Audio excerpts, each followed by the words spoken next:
how to use being wet behind the ears, wet behind the ears, how to use being wet behind the ears to, in your business, to supersize, to grow, to help your business to flourish, to continue to progress and move in the direction you want it to do.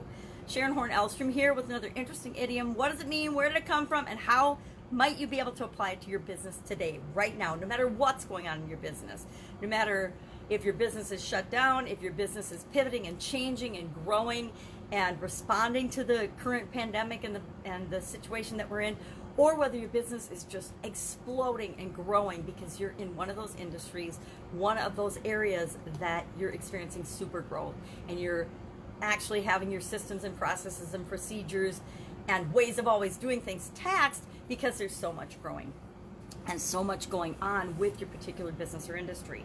Now, this is, of course, a barnyard expression, and growing up on a hobby farm, I learned that when calves or horses are born, the last place that they dry off after they're born, of course, like everything that's born, it's wet, right? It's wet in amniotic fluid, or from the fluid sac, the birth sac, and, kind of gross to think about first thing on a Monday morning, but it's, nature, it's a fact of life. And the little baby horse, or the little calf, or the little colt, the last place they dry off is that little indent behind your ear, right? There's that little divot, and it stays wet the longest because, of course, it's like a little bowl. It holds fluid. And that means that it's immature, it's young, it's inexperienced, it's just been born, right? And in the early 20th century, somebody in the armed services decided that they would start calling new soldiers wet behind the ears. Anybody that's new at something, or inexperienced, or young, or immature, is often called wet behind the ears. I remember when I first had my first business and my first jobs. My first business was when I was 13, and so I often was accused of being wet behind the ears because what does a 13-year-old know about selling ice? And then throughout other experiences that I had in different jobs and different positions in corporate America, and then running my own businesses, I was often, the only woman, or I was the youngest person that was doing the thing that I was doing. And so people would assume and say behind my back, and sometimes to my face, "Oh, you're just wet behind the ears, you don't know what you're doing."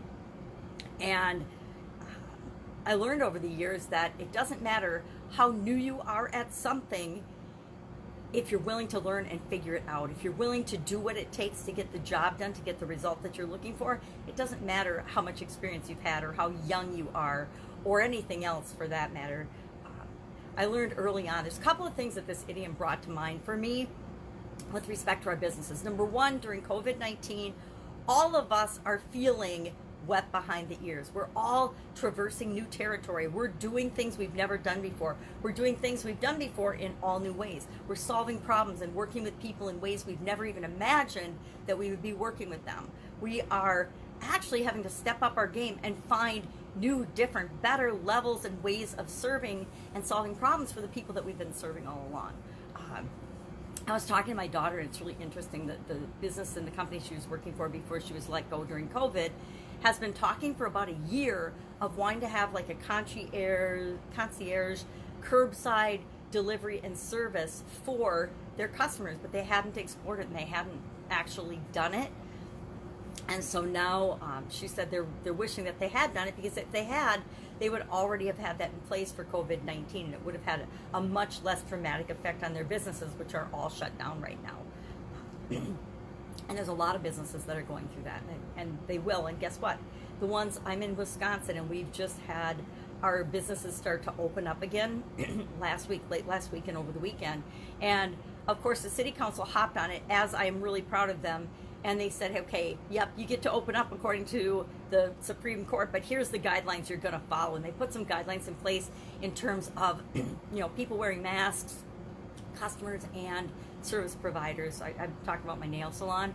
They, because that's the only business that I went to the sandwich shop to have bought a sandwich, but I've been secretly, and not secretly, they've been open the whole time. There's a sandwich shop on Main Street of Hudson that's been open the whole time and serving people. You could only go in a couple at a time, but you could go in and get your sandwich, or you could call and get it curbside as well, depending on what works for you. And so I have been going there during the whole virus, like once a week I've been going there. Maybe not even once a week. Once every couple of weeks I've been going there. So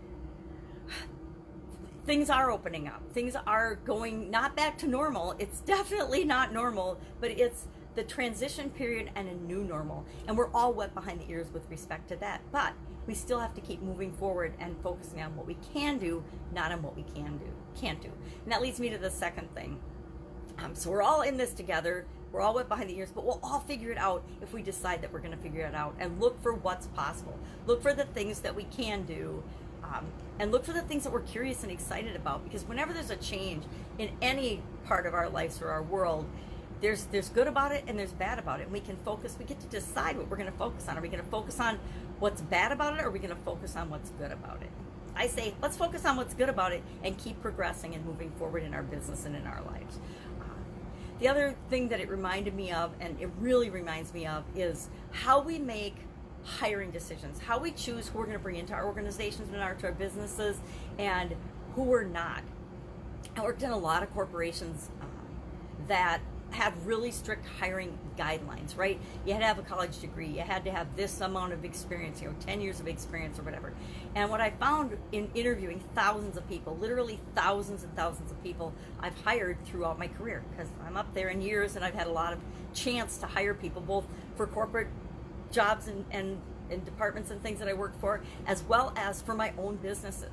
And I learned that just hiring for a list of qualifications is not a good way to make hiring decisions. You always have to hire for character, because skills can always be taught and learned, right? I especially learned this in my own business in hiring. I would always hire for, what's your work ethic and your values and your beliefs, and are you a good fit with this organization, over have you worked in a certain field for 20 years or for a long time or for whatever number of years, or do you have certain degrees that make you qualified, or certifications that make you qualified to do a certain job. In some areas that's really, really important. If I'm hiring a doctor, I want to make darn sure that my doctor has gone to medical school and is qualified and experienced at doing what I want him to do for me. But in a lot of areas, a lot of things that we need help with in our businesses and in our lives, we don't need somebody that is structured and set in their ways of doing things. We need somebody that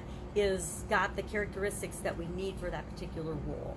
And so that's the second thing that I thought of, was like, okay, we have to pay attention to more than just a laundry list of qualifications and expectations of people, and it's definitely but not based on seniority or longevity.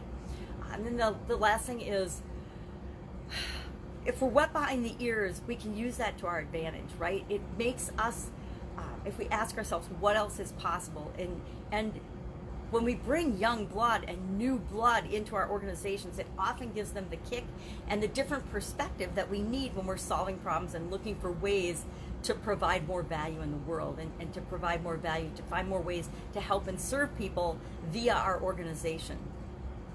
Again, what we focus on is what we will create in our businesses and in our life. And if we stick to our vision and moving toward our long-term vision each and every day, that's how we get where we want to go. So I say, look for people that are wet behind the ears. Be curious, be excited, be always asking yourself, well, how can we do this? What else is possible? How might we serve and help people better? And in that way, you're always looking for the new approach, which is making you also wet behind the ears. Love to know what you think of this expression. Share in the comments below. Otherwise, I will be with you tomorrow with another interesting idiom. What does it mean? Where does it come from? And how might you apply it to your business right now? Take care and have an amazing day.